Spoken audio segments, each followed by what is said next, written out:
In one of the endless spheres, you each find yourselves back in a new unemployment office. You familiarize yourself quickly with this new waiting room, the beige and pink floor-to-ceiling zebra print carpeting.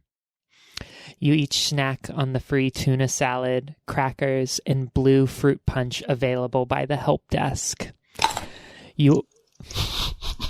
You eyeball each other, knowing full well that you're all about to be paired together for this next job. Please, could each of you describe your character, and if you all know each other? Justin, would you start us off? Herbert does not remember a time before he was a demon stalker. His anti-demonic zealotry erased any memory of his childhood. He eschewed any familial connections, devoting himself to the eternal hunt. It was a solitary existence.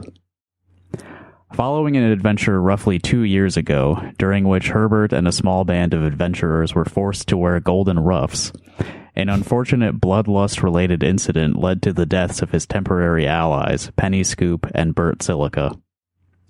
Their ends were too violent and horrible to mention, other than to remind you that Herbert shot an arrow through Bert's penis and he bled out slowly.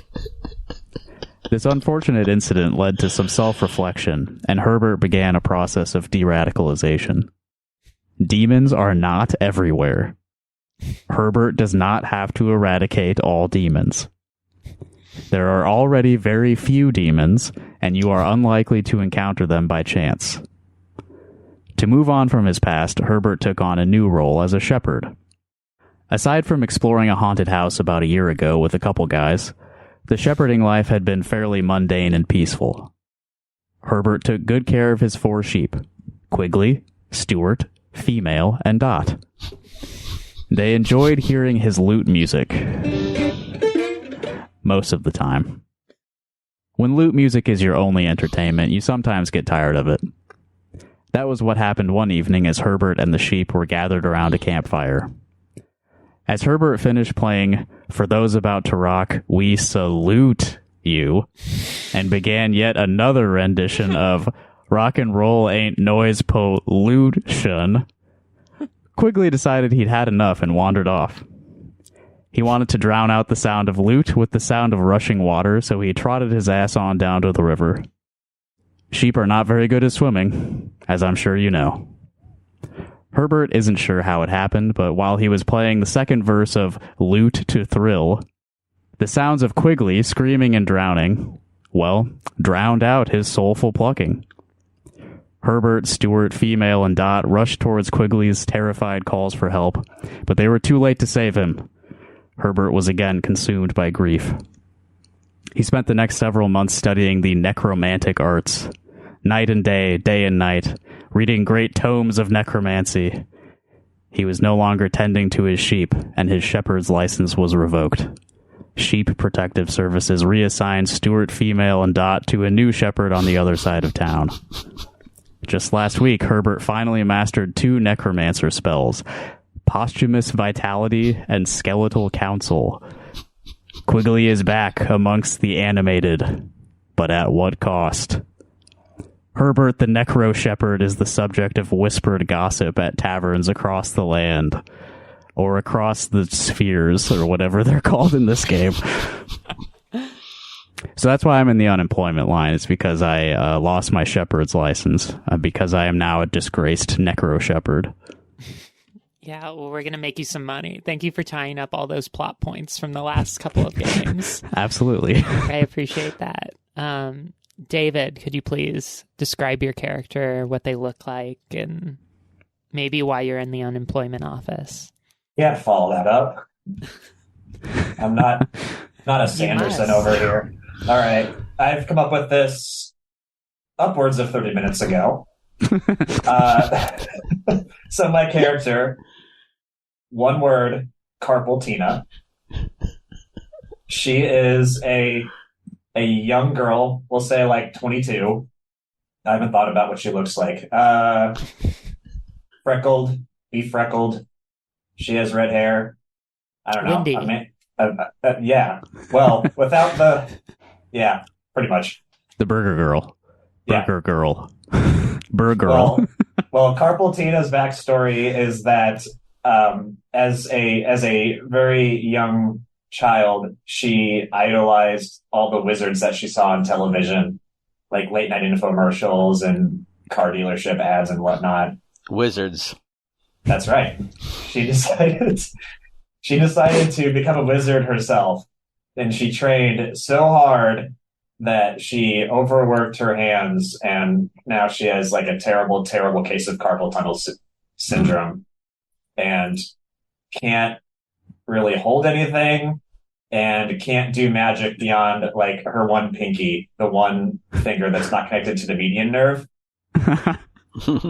Yeah. So as a result, she can cast spells. She has the knowledge to do so, but they are very unpredictable and often not what they seem. So, in other words, I gave myself the metronome from Pokemon ability. Nice. So she knows a couple of hands-free spells, but if we're in a pinch, she can cast a spell, but she won't know what it will be because she's just kind of like, Yeah. Yeah. She did this shape so much with her hands, like, yeah. God, I know the feeling. The casting. Yeah. That's right. It's a audio podcast. This isn't going to be a video, but so everyone knows, I did a groping. Right. Yes. Yes. Imagine the like you're casting a spell or doing a Dragon Ball Z fireball. It's the same hand shape as grabbing a breast. Correct.